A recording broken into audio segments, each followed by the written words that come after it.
कहानी की शुरुआत जंगल के बीचों बीच एक ऐसी रहस्यमयी जगह से हुई जहां पर पहुंचना ही खतरे से खाली नहीं था। लेकिन फ्रैंक और लिली किसी तरह अपनी जान की परवाह किए बिना इस जगह तक पहुंच गए, क्योंकि यहीं पर वो अनमोल खजाना छुपा हुआ था जिसे अगर कोई प्राप्त कर ले तो वो इस दुनिया का सबसे ताकतवर इंसान बन सकता है। पानी में डुबकी लगाकर फ्रैंक उस खजाने तक पहुंचने का दरवाजा ढूंढ लेता है, लेकिन तंग रास्ता होने की वजह से वो अंदर नहीं घुस पाता। इसलिए मदद के तौर पर वो लिली को अंदर जाने के लिए कहता है। हालांकि लिली को तैरना नहीं आता था, लेकिन कोई और रास्ता न होने की वजह से लिली को पानी में कूदना ही पड़ता है। अपनी पूरी ताकत लगाकर लिली किसी तरह उस दरवाजे को खोलने में कामयाब रहती है। दरवाजे के खुलते ही नदी का सारा पानी नीचे जाने लगता है और एक रहस्यमयी शहर जो कि कुछ समय पहले पानी के नीचे था अब जमीन पर दिखाई देने लगा। लेकिन अगले ही पल उनका सामना जर्मनी के प्रिंस जोआकिम से हो गया। प्रिंस भी उस खजाने को हासिल करना चाहता था, इसीलिए उसने छिपकर इनकी बोट का पीछा किया, क्योंकि खजाने की एक पंखुड़ी से हर बीमारी का इलाज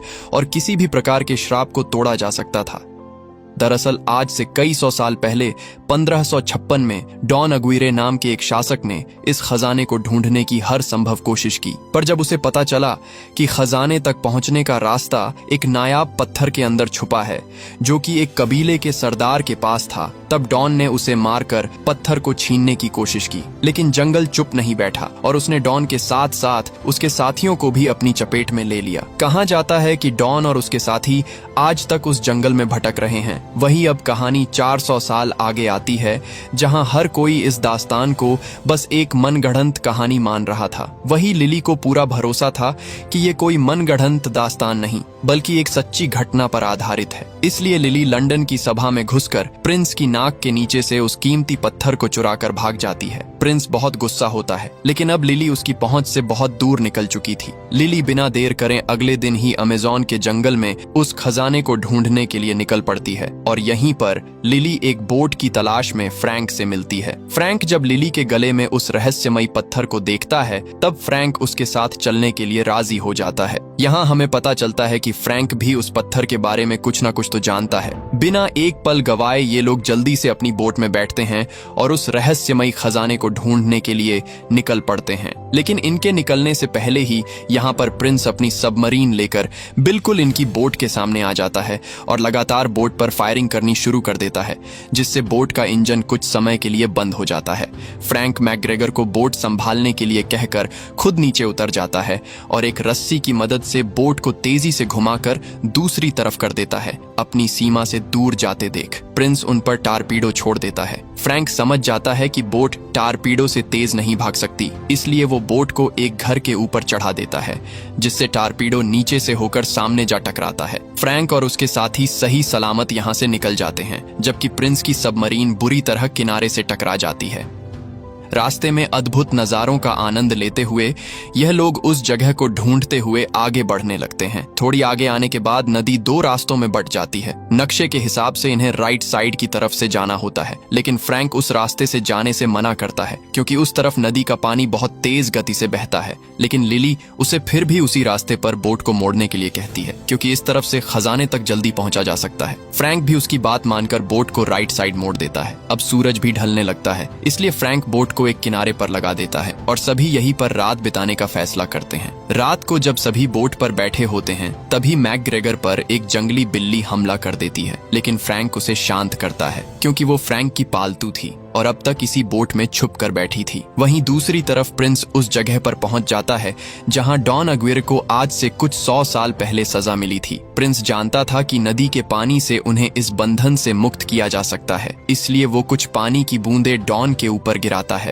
पानी की बूंदें लगते ही पत्थर को चीरकर उसमें से सांप बाहर आने लगते हैं। प्रिंस उनसे बात करता है और कहता है कि वो उन्हें नदी का पानी देगा, बदले में उन्हें उसे जादुई पत्थर लाकर देना होगा जो कि लिली के पास है। अब उस पत्थर की मदद से ही डॉन और उसके साथी इस श्राप से मुक्त हो सकते थे, इसलिए वो प्रिंस की बात मान लेता है और अगले ही पल प्रिंस नदी में एक बड़ा धमाका करके नदी का पानी उन तक पहुंचा देता है। पानी मिलते ही सभी एक एक करके पत्थर की मूर्ति से वापस इंसान बनने लगते हैं। वहीं अगले दिन फ्रैंक और मैकग्रेगर किनारे पर बैठे एक दूसरे से बातें कर रहे होते हैं। तभी लिली लिली बोट के अंदर फ्रैंक के पर्सनल कमरे को तलाशने लगती है और उसे वहाँ कुछ चौंका देने वाली चीजें मिलती हैं। तभी यहाँ पर फ्रैंक आ जाता है। फ्रैंक लिली पर बहुत गुस्सा होता है क्योंकि लिली ने उसका कीमती सामान देख लिया था। दरअसल फ्रैंक भी पिछले कई सालों से उस खजाने को ढूंढने की कोशिश कर रहा था, लेकिन थक हार कर उसने उम्मीद छोड़ दी। लेकिन लिली उसे वो पत्थर दिखाती है जिसकी मदद से उस खजाने को ढूंढा जा सकता था। वही मैकग्रेगर जब बाहर खड़ा होता है तभी उसके पीछे से कोई बेहोशी वाला तीर मारता है जिससे वो वहीं पर बेहोश हो जाता है। लिली और फ्रैंक उसे बचाने के लिए आते हैं, लेकिन आदिवासी उन्हें भी बेहोश कर देते हैं। आदिवासी उन्हें अपने साथ कबीले में ले जाते हैं।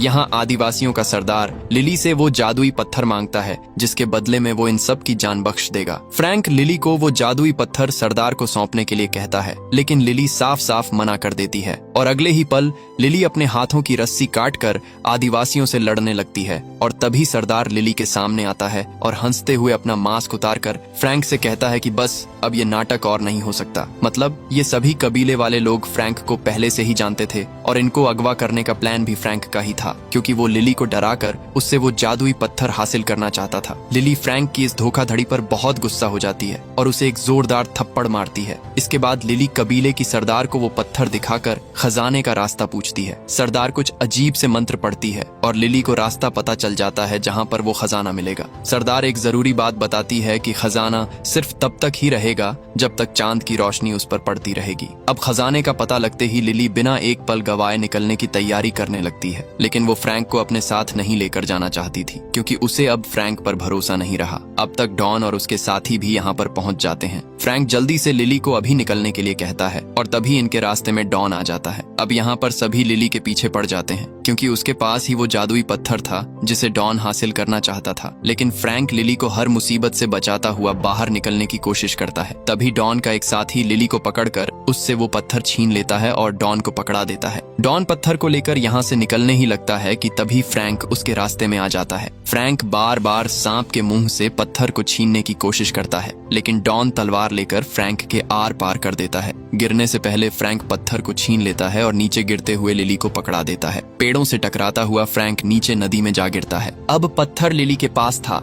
इसलिए सरदार लिली को नदी से जितना दूर हो सके उतना दूर भागने के लिए कहती है।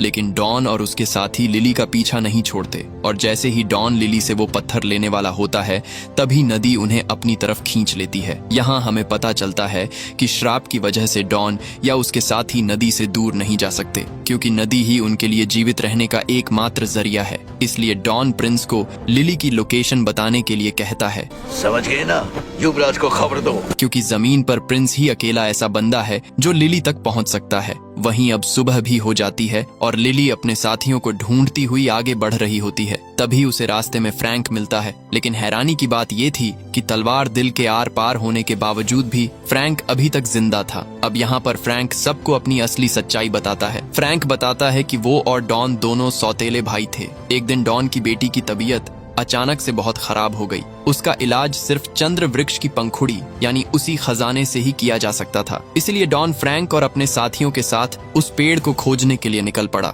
लेकिन लाख कोशिश के बावजूद भी उन्हें वो पेड़ नहीं मिला और सभी एक एक करके जंगल का शिकार होने लगे। लेकिन तभी उनकी जान उन्हीं कबीले वालों ने बचाई। उनके पास ही वो जादुई पत्थर था। अब डॉन बहुत खुश था क्योंकि उसकी बेटी की जान बच सकती थी। उसने कबीले के सरदार से वो जादुई पत्थर मांगा जो कि उन्हें उस पेड़ तक पहुंचा सकता था, लेकिन सरदार ने उन्हें पत्थर देने से मना कर दिया। गुस्से में आकर डॉन ने कत्लेआम मचा दिया, लेकिन फ्रैंक ने डॉन का साथ देने की बजाय कबीले वालों की रक्षा की। इसलिए डॉन ने फ्रैंक को भी मारने की कोशिश की। कबीले के सरदार ने अपने आखिरी पलों में भी जादुई पत्थर की रक्षा की और डॉन के साथ साथ उसके सभी साथियों को श्राप दिया कि वो इस कायनात के अंत तक कभी भी नदी को छोड़कर नहीं जा सकते। अगर जाने की कोशिश की तो जंगल उन्हें अपनी चपेट में ले लेगा। इसी बीच डॉन फ्रैंक की गद्दारी की वजह से उससे बदला लेना चाहता था, इसलिए वो फ्रैंक को बार बार मार देता। इसी से तंग आकर फ्रैंक ने उन्हें एक गहरे गड्ढे में फंसा दिया। अब नदी का पानी न होने की वजह से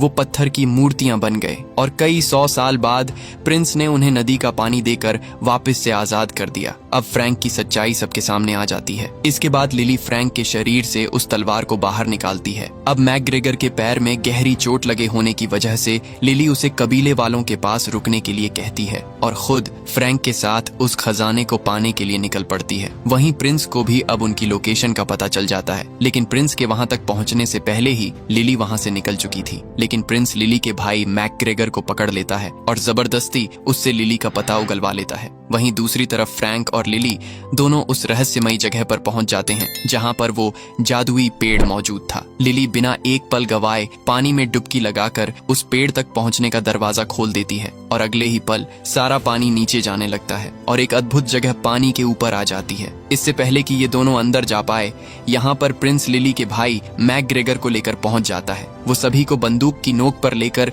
लिली से जादुई पत्थर ले लेता है। इसके बाद प्रिंस फ्रैंक को बोट को अंदर ले जाने के लिए कहता है। अंदर पहुंचते ही वो जादुई पेड़ बिल्कुल इनके सामने था, लेकिन अभी ये पूरी तरह बेजान है। जब चांद बिल्कुल इसके ऊपर होगा तभी उस जादुई पत्थर की मदद से इस पेड़ को वापस जिंदा किया जा सकता है। कुछ ही देर में चांद अपनी जगह पर आने वाला था, इसलिए प्रिंस फ्रैंक और लिली दोनों को जल्दी से पेड़ को जिंदा करने के लिए कहता है। बदले में वो उन्हें भी एक पंखुड़ी देने का वादा करता है। अब चांद भी बिल्कुल ऊपर आ जाता है। फ्रैंक और लिली किसी तरह पहेली को सुलझा लेते हैं और जैसे ही पत्थर अपनी सही जगह पर लगता है, पूरा पेड़ दोबारा से जिंदा होने लगता है और चांद की रोशनी पड़ते ही उस पर जादुई पंखुड़ियां उगनी शुरू हो जाती हैं। अब फ्रैंक और लिली यहाँ पर अपनी चाल चलते हैं। लिली सिपाही की गन लेकर फ्रैंक को गोली मारती है। फ्रैंक तो श्रापित था, इसीलिए वो मर नहीं सकता था, लेकिन फ्रैंक जानबूझकर मरने का नाटक करता है और नीचे नदी में गिर जाता है। इसलिए वादे के मुताबिक अब वो एक पंखुड़ी प्रिंस को लिली को देनी पड़ेगी। वही फ्रैंक बोट के ऊपर चढ़कर एक एक करके सभी सैनिकों को मार गिराता है। लिली भी प्रिंस को चकमा देकर अकेली पेड़ के ऊपर चढ़ जाती है। अब चांद के धीरे धीरे ढलने से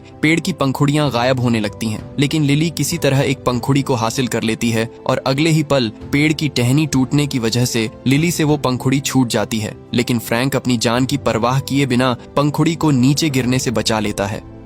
अभी खतरा टलता नहीं कि यहाँ पर डॉन अपने साथियों के साथ पहुंच जाता है। सबसे पहले डॉन प्रिंस को मारता है क्योंकि उसने वादा तोड़कर अकेले ही पंखुड़ी को पाना चाहा। इसके बाद डॉन लिली को पकड़ने के लिए भागता है, लेकिन तभी फ्रैंक उसे पंखुड़ी दिखाता है। अब उन्हें इस श्राप से मुक्ति लेने का सिर्फ एक ही जरिया दिखाई दे रहा था, वो जादुई पंखुड़ी। इसलिए बिना वक्त गवाए डॉन बोट की तरफ भागता है और जब वो थैली को खोलकर देखता है तो उसके अंदर पंखुड़ी नहीं होती, क्योंकि फ्रैंक ने पहले ही पंखुड़ी मैकग्रेगर को पकड़ा दी थी और अब फ्रैंक सभी को साथ लेकर सामने वाली दीवार से टकराने वाला था। दीवार से टकराते ही एक भयानक विस्फोट होता है, जिससे नदी का सारा पानी वापस बाहर की तरफ जाने लगता है। अब नदी से दूर होने की वजह से जंगल इन्हें अपनी चपेट में लेने लगता है और सभी एक एक करके पत्थर की मूर्तियां बन जाते हैं। फ्रैंक भी श्रापित था, इसलिए वो भी मूर्ति बन जाता है। अब लिली फ्रैंक के पास आती है। हालांकि उसके पास वो जादुई पंखुड़ी थी, लेकिन उसे अभी पंखुड़ी का इस्तेमाल करना नहीं आता था। लिली एक आखिरी उम्मीद के साथ पंखुड़ी को फ्रैंक के मुंह के अंदर रख देती है, लेकिन पंखुड़ी हवा में कहीं गायब हो जाती है। अब इनकी आखिरी उम्मीद भी खत्म हो जाती है और ये मायूस होकर यहाँ से जाने लगते हैं। लेकिन तभी पीछे से कुछ टूटने की आवाज आती है। वापस जाकर देखने पर पता चलता है